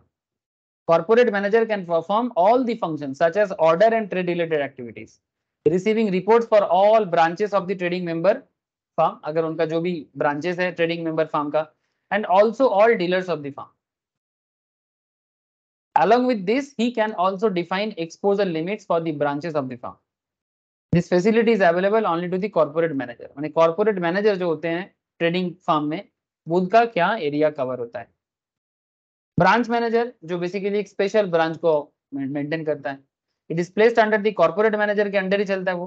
Branch manager can perform and view order and trade related activities for all dealers under that branch. यानी उस ब्रांच के अंदर जितना डीलर हैं उन्हीं को ये लोग देखते हैं. लास्ट में आते हैं डीलर, ठीक है, लास्ट में आता है dealer. Dealer is the lowest level of the user hierarchy. He can only view his own orders and trades and does not have access to information on other dealers. Her dealer को अपने बारे में पता है कि उसका client का हिसाब किताब पता है, ठीक है, किसी और के बारे में उसको कोई नॉलेज नहीं मिलेगा, ठीक है. तो does not have access to information on other dealers under either the same branch और इन अदर ब्रांच. ना तो सेम ब्रांच का पता लगेगा ना तो अदर ब्रांच का पता लगेगा. उसको सिर्फ अपना ऑर्डर के बारे में ही नॉलेज रहेगा, कि उसके क्लाइंट के बारे में ही उसको नॉलेज रहेगा. ये होता है डीलर. तो बेसिकली एक ट्रेडिंग फार्म या फिर ब्रोकिंग फार्म में आपको तीन चीजें मिलेगा. कॉर्पोरेट मैनेजर, जैसे अगर मैं एक सिंपल एग्जांपल देता हूँ, जैसे मोतीलाल ओसवाल एक फुल ब्रोकिंग बिजनेस है, तो मोतीलाल ओसवाल का हेडक्वार्टर आपको मुंबई में मिलेगा. कॉर्पोरेट ऑफिस जो है उसका ब्रांच जैसे कोलकाता में है, वहां पर आपको कोलकाता ब्रांच मैनेजर मिलेगा. उस ब्रांच के अंदर और बहुत सारे डीलर हैं, जो कुछ लोग कंपनी के वहां पर काम कर रहे हैं, जो ब्रांच के अंदर भी काम करते हैं डीलर. डीलर अलग से सब ब्रोकिंगशिप लेके या फिर इस तरह का डीलरशिप लेके भी ट्रेडिंग प्लेटफॉर्म चलाते हैं सर, ठीक है. इस तरह का भी आपको देखने को मिलेगा. आगे आगे आपको कैसे डीलरशिप लिया जाता है, ठीक है. ऐसे ऐसे जो लोग काम करते हैं उनको डीलरशिप के लिए ये इक्विटी डेरिवेटिव एग्जाम तो पास करना ही है. इक्विटी डेरिवेटिव एग्जाम तो पास करना ही, चाहे आप कंपनी के अंदर जाके काम करो या बाहर रह के काम करो, करना तो पड़ेगा. इसीलिए इसको इक्विटी डीलर एग्जाम भी कहा जाता है. Client broker relationship. A trading member would be responsible for various compliances. Compliance माने जो लीगल पेपर्स होते हैं, ठीक है, माने किस चीज के लिए क्या सबमिट करना पड़ेगा, जिसके लिए हम लोग कॉर्पोरेट लेवल में सीएस को क्या बोलते हैं, कंपनी सेक्रेटरीज को, क्योंकि उनको कंप्लायंस का नॉलेज होते हैं, ठीक है, वेरियस लॉ का नॉलेज होते हैं. इसीलिए कंपनी सेक्रेटरीज का भी पढ़ाई जो लोग साथ साथ में कर रहे हैं उनको लीगल मैटर के अंदर काफी मौका मिलता है. इसीलिए उनको सिक्योरिटी लॉ भी पढ़ाया जाता है. ये बात मैं कई बार क्लास में बोलता हूँ, जो लोग सीएस पढ़ते हैं कि आप अपना सीएस का जो पढ़ाई है उसको अच्छे से करो, साथ में आप लोग एनआईएसएम का भी पढ़ाई कर रहे हो, मतलब जिनको लीगल मैटर में अपने आप को देखना चाहते हो तो उनके लिए ना अलग से मौका मिल जाता है सर, क्योंकि उनको लीगल मैटर पता होता है. तो trading member would be responsible for various compliance related activities, जैसे कि केवाईसी वगैरह, ठीक है, executions of client broker agreement, timely executions of orders given by clients, collections of adequate margins, maintain separate client bank account for segregations of client money, ठीक है, ensurely timely pay in and pay out of the funds, timely issue of contract notes, resolve clients complaints, ठीक है, sending periodical statement of accounts, maintain unique client code, etc. ये client broker के बीच में ये काम होता है, ठीक है, जो बेसिकली ट्रेडिंग मेंबर का काम है. ट्रेडिंग मेंबर जो होते हैं बेसिकली वो ब्रोकिंग फार्म ही बोलो आप, ठीक है, जो ट्रेडिंग मेंबर के तौर पे ये काम करते हैं. Order types and conditions. In the trading system trading members are allowed to enter orders with various conditions attached to them as per their requirement. These conditions are broadly divided into following categories: time conditions, price conditions, and various combinations of the above are allowed, providing flexibility to the users. अब आपके मन में वापस question generate हुआ, sir time conditions क्या है. अब चलो क्या डेफिनेशंस देता है देखो. ये सब एक्चुअली मैं आज आपको थ्योरेटिकली बता रहा हूँ, आगे आगे ना आपको मैं स्क्रीन के थ्रू से भी बताऊंगा, तब आपको एकदम क्लैरिटी आ जाएगा. लेकिन आज मैं आपको थ्योरेटिकली इसलिए बता रहा हूँ क्योंकि अगर मैं थ्योरेटिकली ना बताऊं तो क्वेश्चन के अंदर जो आपको डेफिनेशंस दिखता है ना वो समझ में नहीं आएगा. इसीलिए थोड़ा थ्योरेटिकल बताना जरूरी हो गया, ठीक है। जैसे कि टाइम कंडीशंस क्या है, जैसे कि डे ऑर्डर, अगर कोई ऑर्डर डे ऑर्डर है, ये आपको पता है, day order is an order which is valid for a single day on which it is entered. If the order is not executed during the day, the trading system cancels the order automatically at the end of the day. अगर कोई order intraday का है, day order है, ठीक है, तो उस order को उस दिन के अंदर वैलिड करना पड़ेगा, एग्जीक्यूट करना पड़ेगा। अगर बाई चांस एग्जीक्यूट नहीं होता है तो फिर वो कैंसिल हो जाएगा, तो फिर वो ऑर्डर कैंसिल हो जाएगा। Day order is an order which is valid for a single day on which it is entered. If the order is not executed during the day, the trading system cancels the order automatically at the end of the day. Immediate or cancel. User is allowed to buy or sell a contract as soon as the order is released into trading system. An unmatched order, sir ध्यान से सुनना, जैसे हम लोग as a trader buy sell करते हैं ना, कितना हम लोगों के लिए तो बड़ा आसान है, ब्रोकिंग प्लेटफॉर्म यूज करते हैं, ब्रोकिंग प्लेटफॉर्म के थ्रू से buy order sell order generate करते हैं, जब मन किया बाई कर दिया, जब मन किया सेल कर दिया, ठीक है। या फिर ये तो कैश था, आप चाहो तो इसके लिए भी कर सकते हो, क्या बोलते हैं उसको, जैसे टीसीएस का अगर आपको ऑप्शंस चाहिए,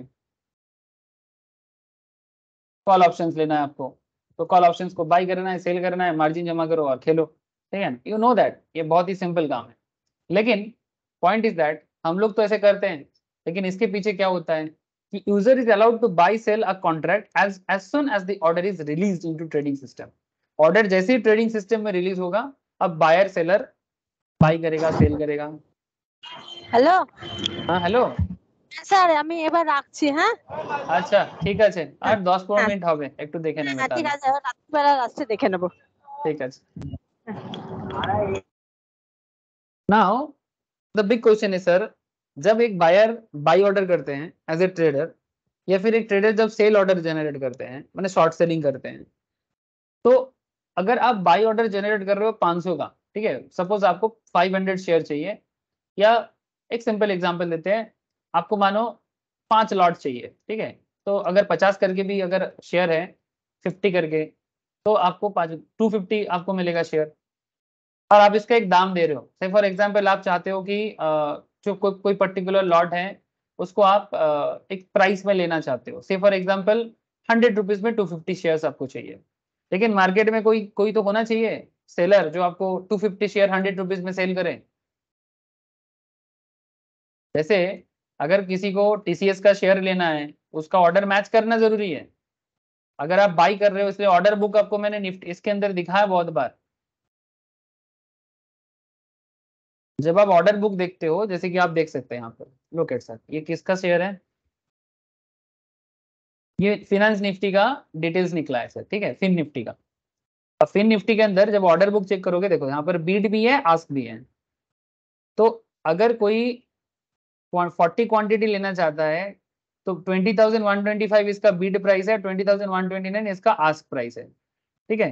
तो बाई जो कर रहा है, ठीक है, जो बाई करना चाहता है और जो सेल करना चाहता है, ठीक है, तो इन दोनों के बीच में एक मैचिंग होना चाहिए ना, कि भाई इनको भी 40 शेयर चाहिए, इन्हें भी 40 शेयर बेचना है, तो दोनों का प्राइस अगर मैच होगा तभी सेटलमेंट होगा, अदरवाइज सेटलमेंट कैसे होगा, है ना। तो मैचिंग होना जरूरी है।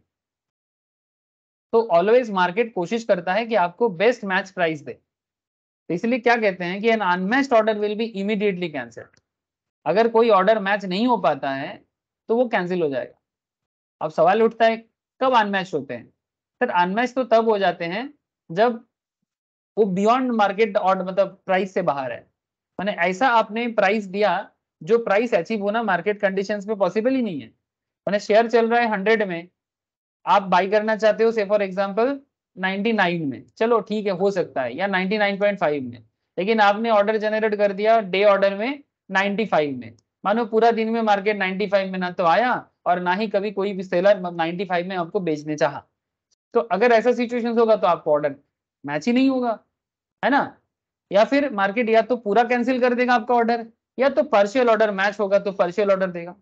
पार्शियल माने से फॉर एग्जांपल जैसे कि फिन्स निफ्टी में आपको देख रहे हैं कि अगर आप 40 बीट कर रहे हो, बाई करना चाहते हो, इधर अगर 40 क्वांटिटी सेल में है, तो अगर आपको ऐसा लग रहा है कि जैसे ये 2129 में बेचना चाहता है, ठीक है, तो अगर 2129 में सेलर रेडी है और आप 40 शेयर 21-5 में रेडी तो हो सकता है कि पूरा मैच ना हो 21-5 में, may be seller is not ready but may be he is half ready. तो अगर ये आपको 20 सेल करे तो आपका इधर 20 बाई हो सकता है। तो ये सब बैकग्राउंड में एक्सचेंज देखेगा ब्रोकर के थ्रू से कि भाई कितना मैच किया जाए। तो कहने का मतलब इतना है कि ट्रेडिंग सिस्टम में ये मैचिंग होना जरूरी होता है। या तो अगर पूरा अनमैच्ड होगा तो पूरा कैंसिल, लेकिन partial order match is possible in this order and the unmatched portion of the order is cancelled immediately। शायद आपने 40 शेयर ढूंढ रहे थे बट 40 ना मिला, 20 से खुश रह लो और क्या। प्राइस कंडीशंस, जैसे इसमें लिमिट ऑर्डर का केस है, मार्केट ऑर्डर है, स्टॉप लॉस ऑर्डर है। What is limit order? आप लोगों को पता है ऐसे लिमिट ऑर्डर वगैरह क्या होता है? यहाँ पर जब आप लोग अपना ब्रोकिंग ट्रेडिंग प्लेटफॉर्म में होते हो तो आपको यहाँ पर एक देखने को मिलता है ना सर, जब आप लोग यहाँ पर ये देखो, यहाँ पर लिमिट लगा हुआ है ना, स्टॉप लॉस के साथ साथ यहाँ पर ये चीज आ जाता है, लिमिट लगा हुआ है, ठीक है। Stop loss market, normal stop loss, इसके ऊपर मैं टेक्निकल में थोड़ा बताऊंगा, ठीक है। ऐसे ये टेक्निकल का ही पार्ट है कि कैसे ये सब इनिशिएट करना चाहिए। बहुत आप लोगों को, बहुत लोगों को पता है ये चीज, बट फिर भी मैं टेक्निकल एनालिसिस में इसके बारे में डिस्कस करूंगा। ऐसे तो ये बेसिक्स में भी बताया जाता है, ये स्टॉप लॉस किस तरह से लगाना चाहिए, कैसे क्या स्टॉप लॉस होना चाहिए, वो तो बात अलग ही है, वो तो अलग लेवल है, लेकिन कैसे लगाना चाहिए बहुत सारे लोगों को ये टेक्निकल चीजें थोड़ा सा जानना होता है। मैं ये भी बता दूंगा टेक्निकल के क्लास में, लेकिन इतना जानो कि सर जब आप लोग ट्रेडिंग कर रहे हो, डेरिवेटिव कर रहे हो, तो उसमें लिमिट ऑर्डर का क्या है? What is limit order? Sir it is an order to buy or sell a contract at a specified price. आप चाहते हो कि एक स्पेसिफिक दाम पे आप अपना ऑर्डर को जनरेट करना चाहते हो, या तो बाई करोगे या तो सेल करोगे। The user has to specify the limit price while placing the order and the order gets executed only at this specified limit। अगर मार्केट वो पर्टिकुलर दाम पे आएगा तभी लिमिट ऑर्डर लगाओ, और at a better price than that. अगर उससे बेहतर मिले तो और अच्छा। बेहतर माने सर बायर ऑलवेज कम दाम में लेना चाहेगा। सपोज कोई शेयर का दाम 100 है, आप लिमिट ऑर्डर लगा रहे हो 97 में, लेकिन अगर मार्केट आपको 96 में दे सकता है तो और उससे वो और बेहतर होगा। अगर 95 में मार्केट आपको दिया तो वो भी हो सकता है। हेलो, यस और नो?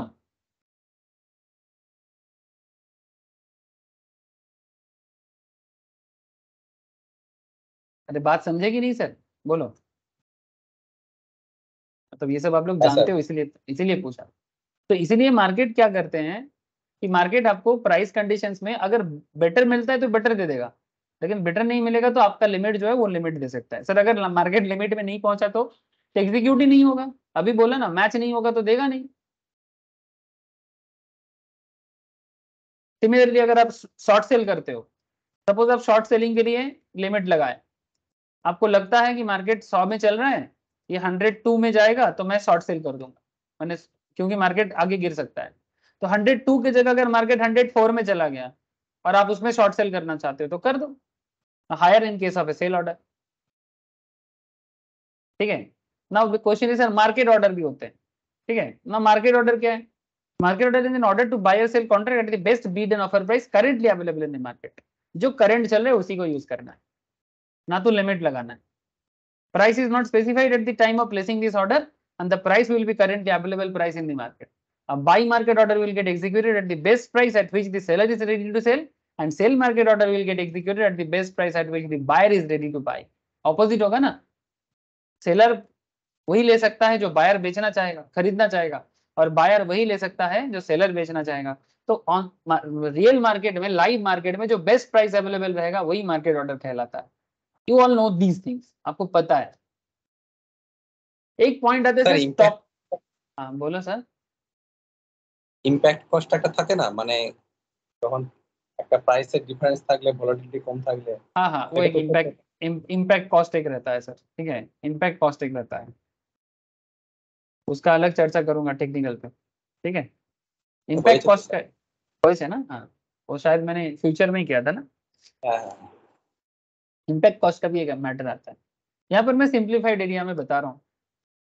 अच्छा, अब एक बात आती है स्टॉप लॉस ऑर्डर, जैसे कि आप लोग यहाँ पर देख सकते हो, स्टॉप लॉस पे भी आप सेट कर सकते हो, ठीक है। ना क्वेश्चन इज दैट मार्केट हो गया, ये मार्केट सिलेक्ट करोगे तो मार्केट प्राइस में होगा, लिमिट सिलेक्ट करोगे तो लिमिट यहाँ पर पुट कर दो। स्टॉप लॉस लगाओगे तो stop loss buy at preferred price with stop loss and buy at market price with stop loss. ठीक है, तो आप नॉर्मल स्टॉप लॉस भी लगा सकते हो और मार्केट के साथ भी स्टॉप लॉस लगा सकते हो। तो इट्स ऑल डिपेंड आप क्या करना चाहते हो। ना क्वेश्चन इज दैट सर, अगर आप एक स्टॉप लॉस ऑर्डर प्लेस करना चाहते हो तो स्टॉप लॉस ऑर्डर कैसे काम करता है? इसमें दो चीज समझने का है सर, ये मैं पहले भी बोला था बट फिर से यहाँ पर है तो बोल देता हूँ। Stop loss is an order to buy or security sell security once the price of the security climbed above a trigger price और dropped below। मैंने एक्चुअली ये क्लाइंब above और ड्रॉप बिलो दो केस के लिए बता रहे हैं। अगर आप बायर हो, है ना, अगर आप बायर हो तो आप अगर कोई शेयर 100 में बाई कर रहे हो तो आपका इच्छा क्या है कि भाई ये 110 में जाए तो बेच दूंगा। लेकिन अगर ये 100 में बाई करने के बाद अगर ये पर्टिकुलर शेयर 95 में आ जाते हैं या 90 में तरफ चले जाते हैं तो आप लॉस तो नहीं खाना चाहोगे, ज्यादा लॉस तो नहीं खाना चाहोगे, लॉस तो हो सकता है बट आप अपने लॉस में लिमिट लगाना चाहते हो। तो अगर आप अपने लॉस में लिमिट लगाना चाहते हो तो बेहतर यही होता है कि आप लॉस में लिमिट ना लगा, मतलब लॉस को प्रोटेक्ट कर लो, मैंने लिमिट लगा दो सर। ठीक है, तो स्टॉप लॉस ऑर्डर इसको बोलते हैं। तो ये स्टॉप लॉस ऑर्डर किस तरह से जनरेट करना चाहिए उसका एक छोटा सा आइडिया मैं आपको देता हूँ।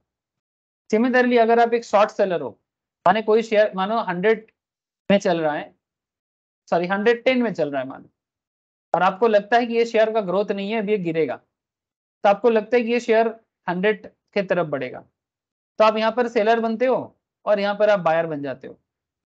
लेकिन ऐसा भी तो होता है कि आपने सोचा गिरेगा बट मार्केट नहीं गिरा, ये 110 से 115 की तरफ चला गया। लेकिन अगर आपने शॉर्ट सेल जनरेट किया और मार्केट क्लाइम्ड अबव हो गया तो भी आपका लॉस हो जाएगा 5%। क्वेश्चन इज दैट क्या आप अपना लॉस को 5% में लिमिट कर सकते हो? Yes you can do that, but इसमें क्या होता है वही यहाँ पर बताना चाहता है। The stop loss order gets activated when the trigger price is reached or crossed and enters the market as a market order or as a limit order as defined at the time of placing the stop loss order। to illustrate, suppose एक trader, मानो आप, ठीक है, आप एक share 100 का चल रहे हैं in expectation that the price will rise, आपको लग रहा है कि दाम बढ़ेगा।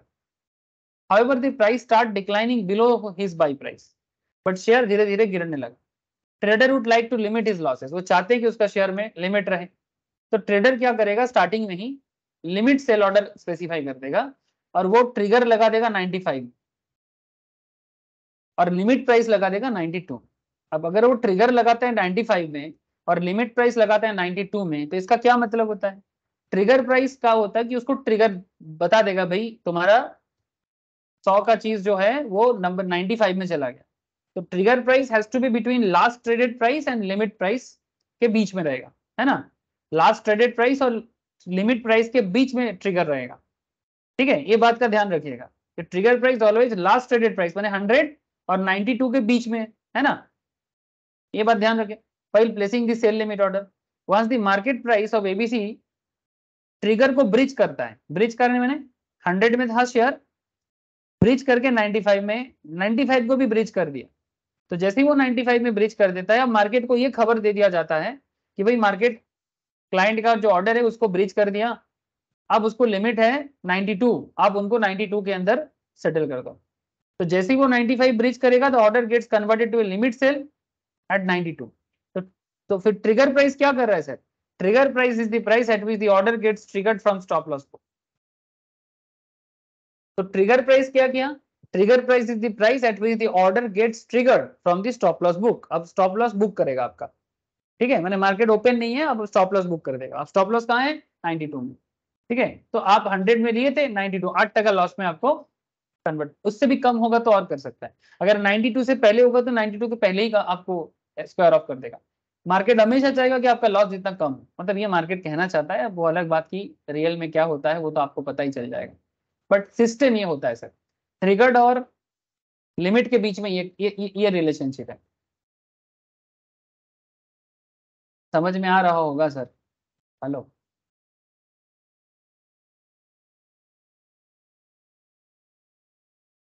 ব্যাপারটা বোঝা যাচ্ছে তো সবাইকে? হ্যাঁ sir. These are very simple thing, आप लोग ये सब ऑलरेडी जान चुके। तो ऑर्डर मैचिंग रूल्स, जैसे मैं आपको ऑलरेडी ये चीज बता दिया था ऑर्डर बुकिंग से, है ना, कि ऑर्डर को मैच करते हैं, बेस्ट प्राइस जो भी अवेलेबल होगा वही आपके लिए, बायर के लिए सेलर को मैच करेगा, सेलर के लिए बायर को मैच करेगा, ठीक है। और ये हर पर्टिकुलर ट्रेड का ऑर्डर बुक होते हैं, हर पर्टिकुलर ट्रेड का ऑर्डर बुक होते हैं, आपको एनएसी के साइड में भी मिल जाएगा, ठीक है। ऑलवेज यही ट्राई करते हैं कि आपके लिए बेस्ट अवेलेबल मैचिंग करेगा। फिर आते हैं प्राइस बैंड, ठीक है। Price band, trader work stations, ठीक है। ट्रेडर वर्क स्टेशंस में ये एक्चुअली जो ट्रेडिंग प्लेटफॉर्म आपको दिया जाएगा ना, उसमें ये सब चीजें होते हैं। मैं आपको एक इमेज दिखाता हूँ हल्का, नेक्स्ट क्लास में मैं बात करूंगा आपके साथ।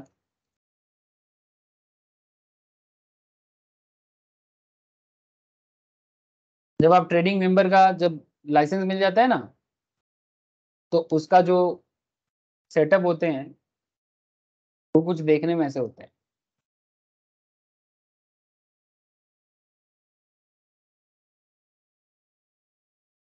जैसे कि आपका ब्रोकिंग प्लेटफॉर्म देखने को होता है ना, उसी तरह का ट्रेडिंग वर्क स्टेशंस, ठीक है। सॉफ्टवेयर जो होते हैं उसमें सारा डिटेल्स रहता है सर, ठीक है। मैं नेक्स्ट क्लास में आपको ट्रेडिंग वर्क स्टेशंस का डेमो देने का पूरा ट्राई करूंगा सर। बट मेनली ये आईडी मिलने के बाद मिल जाता है, और आप लोग जब काम करोगे ना तो उसमें ये सारा चीजें आपका ब्रोकिंग प्लेटफॉर्म के तरफ से आपको मिलेगा। तो ये सब थोड़ा सा आइडिया लेने के लिए है कि कैसे क्या रहता है नहीं रहता है, ठीक है। बाकी डिस्कशंस मैं नेक्स्ट क्लास में ही करता हूँ सर, ठीक है, मैंने कल टुमारो, ठीक है। तो कल से कल मैं आपको प्राइस बैंड, ऑर्डर मैचिंग तो बता दिया, प्राइस बैंड, वर्क स्टेशंस कैसे काम करते हैं, स्टॉक ट्रेडिंग को सिलेक्ट कैसे किया जाता है, क्या क्या चीजें देखना पड़ता है, ठीक है। ये सब पॉइंट के साथ मैं आऊंगा कल। आई थिंक ये चैप्टर खत्म हो जाएगा, ठीक है। पोजीशन लिमिट के बारे में बात करूंगा, यूजिंग डेली न्यूज़पेपर ट्रैकिंग, बस उसके बाद ये चैप्टर खत्म। तो कल ये चैप्टर को कंप्लीट कर दूंगा। उसके बाद जैसे ही कल ये चैप्टर खत्म हो जाएगा, फिर नेक्स्ट क्लास में मैं आप लोगों को सर ये वाला बताऊंगा, क्लियरिंग एंड सेटलमेंट सिस्टम में बात करूंगा, फिर लीगल सिस्टम में बात करूंगा। 4-5 क्लास लगेगा सर, आई थिंक एनफ होगा।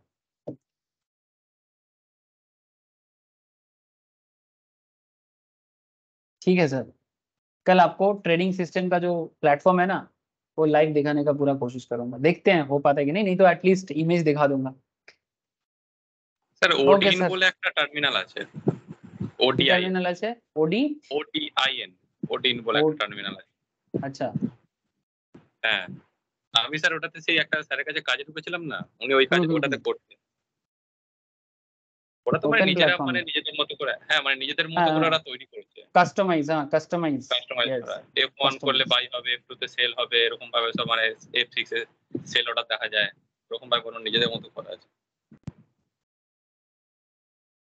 ट्रेडिंग सब, ये तो निर्मल बैंक में भी है, ठीक है। ये आईडी लेने के बाद ये सब होता है सर, यस, ठीक है। मैं इसीलिए आप लोगों को क्या बोला कि ये जो भी मैं आपको आज बता रहा हूँ ये एक्चुअली एग्जाम रिलेटेड चीजें बता रहा हूँ। बाकी ये बेसिकली जब आप ब्रोकिंग प्लेटफॉर्म में काम करोगे ना, तो आप बस 1 महीना आपको समय लगेगा, आपको पूरा चीज समझ में आ जाएगा। दैट इज वाई मैंने ये बात कहा, ठीक है। बस अभी एग्जाम के लिए जितना जरूरी है इतना नॉलेज गैदर कर लो और अपना एग्जाम अच्छे से दो, ठीक है। बाकी देखो, ट्रेडिंग नॉलेज जो चाहिए वो तो हम लोग जनरेट कर ही रहे हैं, ठीक है, जो मार्केट में पैसा कमाने का नॉलेज है, ठीक है, जिसका एक्चुअली इज्जत होता है। और बाकी ये जो वर्किंग नॉलेज है ये आप पहले जान ले रहे हो, बाकी जैसे ही आप फार्म में ज्वाइन करते हो आपको मिल जाएगा, ठीक है, इसको लेके टेंशन नहीं लेना। ओके सर, आज बाय, फिर कल मिलते हैं। ঠিক আছে স্যার, বাই। Okay sir. রাখছি স্যার।